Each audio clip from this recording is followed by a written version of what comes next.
Agora, eu queria, pessoal, eu não gostaria de falar de cada etapa, não. Tá? Até por uma questão de a gente priorizar.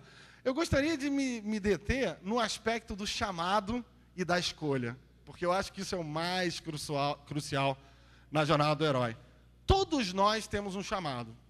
Todos nós temos um chamado. Eu gosto muito do que o Deepak Chopra escreve. Ele fala do Dharma, né? Dharma é o propósito. Ele diz que todos nós fomos materializados, encarnados como ser humano, para realizar um propósito, uma missão. Esse é o chamado. Só que, galera, haja cotonete. Cotonete não, porque dizem os otorrinos que não é bom, né? Mas os nossos ouvidos estão muito cheios de cera, né? A gente não ouve. A gente tem muita dificuldade para perceber o que é isso de chamado. A gente acha que é uma coisa misteriosa, né? Que vai chegar uma música de suspense, né? A gente vai ver uma luz e atenção, Robson. Não é assim. O chamado é sutil, sutil. Ele vem de uma forma que você está ali no dia a dia, uma coisa que aconteceu no trabalho, uma pessoa que te falou alguma coisa, uma palestra que você gostou, uma coisa que você leu. O chamado, ele vem sutilmente. O problema é que, para escutá-lo, o Robson foi no alvo. Silêncio. Né? A gente tem que fazer silêncio para escutar o chamado. Eu gosto de muitos autores, né? Um deles é o Joseph Jaworski. E ele escreveu um livro, infelizmente ainda não está traduzido em português, mas quem se interessar, entra no Amazon, no Google, e bota source, a fonte, em inglês. E ele escreveu esse livro, e ele é um cara que trabalha com empresas hoje, ele é um consultor, que ele fala a fonte. A fonte é um campo. É um campo que transcende a individualidade, mas é um campo tão real quanto esse púlpito, esse microfone. Só que a gente não vê como vê isso. E depois da física quântica, os cientistas já se renderam a isso. Antes era místico. Ih, lá vem o cara falar de campo. Agora não tem como.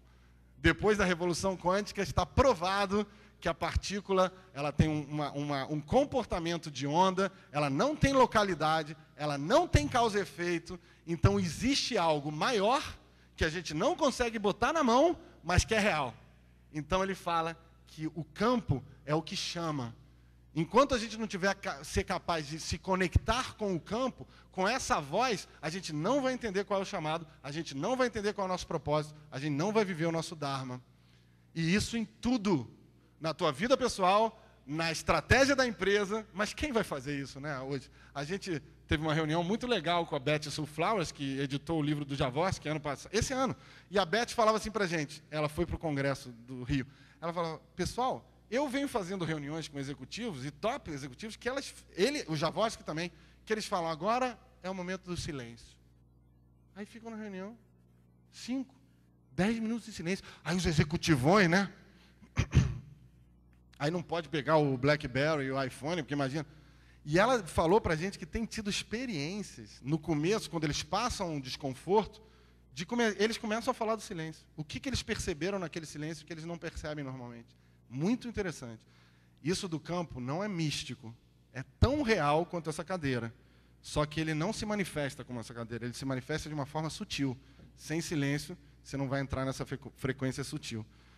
Eu botei esse título de O Limiar da Autenticidade porque o chamado ele vai te exigir uma escolha. Qual é o caminho? O caminho mais fácil ou o caminho mais difícil, mas que gera benefícios? E aqui eu quero trazer outro filme, né? Outro dos clássicos, que muitos daqui devem ter visto, imagino, né? O Matrix ou Matrix. Vão rapidamente lembrar da história. Mahomed, a tua palestra. As máquinas fizeram uma revolução e elas dominam os seres humanos. Elas se alimentam da energia do ser humano que vive como fetos, sonhando. Eles estão conectados com cabos e esses cabos geram um software, um programa de computação que eles acham que é a vida real, mas não é. É uma vida virtual. Talvez a gente esteja dentro de um programa, gente, né? Isso, quem garante que não está? Né? Só que aí, um belo dia, um cara chamado Morpheus, que é aquele cara com cara de mal ali, né? Ele chega e fala assim, não, a gente precisa dizer que existe uma pessoa nesse software que é o escolhido. Se lembram? Neo, o escolhido. Aí ele entra no sistema, eles pirateiam o sistema, aí ele vai conversar com o Neo. Ele vai dizer que o Neo é o escolhido. Aí ele está conversando com o Neil, ele fala, Neil, tem uma notícia ruim para te dar. Sabe esse mundo aqui, essa parada, tal, dança, trabalho, dinheiro, mulheres e tal? Não passa de uma virtualidade. Aí o cara, como assim? É tudo um programa de computador que os caras botam lá e você acha que está vivendo. Aí o Neil fica revoltado, não acredita e tal. Aí o Morfeu fala assim, vamos fazer o seguinte, você tem duas opções. E aí ele apresenta duas pílulas. Uma que é a pílula azul e a outra a pílula vermelha. A pílula azul, meu querido Neil, você vai continuar na Matrix. Você finge não, você vai esquecer que esteve comigo, você vai voltar para o teu mundinho, né? E nunca vai saber que existiu um Morpheus, que era o nome dele, que quis te tirar da Matrix. Beleza? Beleza. A pílula vermelha, ela vai te tirar da Matrix e ela vai te levar ao que ele chamou de toca do coelho. Ela vai te levar às últimas consequências da verdade. Qual você escolhe? Graças a Deus e aos irmãos gêmeos que escreveram isso, né? Que também não foi só Deus, ele escolheu a vermelha, porque senão não ia ter filme, não ia ter 2 e 3 depois. Ele escolheu a vermelha, e aí, meu amigo, ele descobriu qual era o mundo real. Ele descobre que tem uma nave espacial, que é onde está lá fora, que na nave tudo é pobre, tudo é diferente, mas que a missão dele era liberar aqueles seres humanos que estavam escravizados vivendo no mundo virtual. Pessoal, essa é a metáfora da nossa vida. Essa é a metáfora da jornada do herói. Essa é a metáfora que a gente vive, não todos os dias, mas a gente vive constantemente na nossa vida.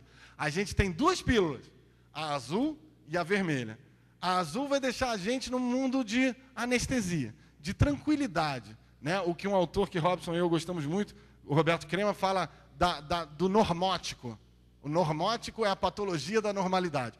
Sem problemas, Hakuna Matata, beleza? Vamos na pílula azul. A pílula vermelha, ela vai gerar, ela vai trazer o propósito, ela vai trazer a missão. E aí, você vai ganhar alguns inimigos, você vai ter alguns problemas, mais desafios para viver. E é por isso que muita gente prefere a pílula azul, continuar com a pílula azul. Só que, pessoal, a pílula azul não leva à integralidade, ela não leva à plenitude. Essa que é a questão. O que eu convido vocês é vocês se perguntarem, né? Quais são as pílulas que estão sendo oferecidas para mim na minha vida? O que eu devo fazer para ser mais autêntico? Para ser mais eu? E ser menos ego? E ser menos persona, como o Robson falou. Tem um personagem que eu considero chave na Matrix, que é o Cipher. Vocês se lembram do Cipher? Era um carecão, muito mais careca que o Robson, ele não tinha um fio de cabelo. O Cipher vivia na Nabucodonosor, ele estava fora da Matrix, mas ele entrava no sistema. Ele tinha os códigos, ele entrava, ele se infiltrava. Aí tem uma cena, vocês devem se lembrar, uma cena chave, né, clássica, que ele está conversando com o agente Smith, que é o grande, um dos grandes guardiões da Matrix, ele trabalha para as máquinas, e aí ele está comendo um filé mignon. Se lembra? Aí ele comendo um filé mignon, exatamente como o Mahomet está comendo a bala agora. Assim com a cara de suculento, mal passado, né? Beleza. Aí o agente Smith fala assim, mas você quer ficar na Matrix? Você não quer sair, voltar para a nave? Aí o Cipher fala assim, eu prefiro esse filé suculento e virtual do que aquela gororoba, aquele mingau horroroso do Nabucodonosor, da nave, que era da Nabucodonosor. Ou seja, eu prefiro o conforto da virtualidade do que a dificuldade, o desafio da realidade. Eu deixo vocês com essa ideia, com essa reflexão. Como muitas vezes a gente prefere não ter trabalho, porque a gente sabe que viver as consequências da autenticidade é muito mais desconfortável. Um ponto também que eu quero dizer, e eu acho importante, é o seguinte, para viver a jornada, você tem que se distanciar da tua vida um pouquinho, e olhar a tua vida como narrativa, como se você fosse um roteirista, né? Como se você fosse um autor da tua própria história. Por quê? Porque é nesse momento que você percebe qual é a saga, qual é a trama, qual é o propósito, para que eu estou aqui. E aí você se distancia, que é exatamente o se afastar, é exatamente o silêncio, é o sair do normótico, para você escrever o que você quer. Só que aí você tem que voltar para a experiência. Não somos meros escritores da nossa vida. Somos pessoas que experimentam em primeira pessoa. Então você tem que transitar entre uma reflexão e dizer qual é a história que eu quero escrever na minha vida e qual é a experiência que eu quero viver, né?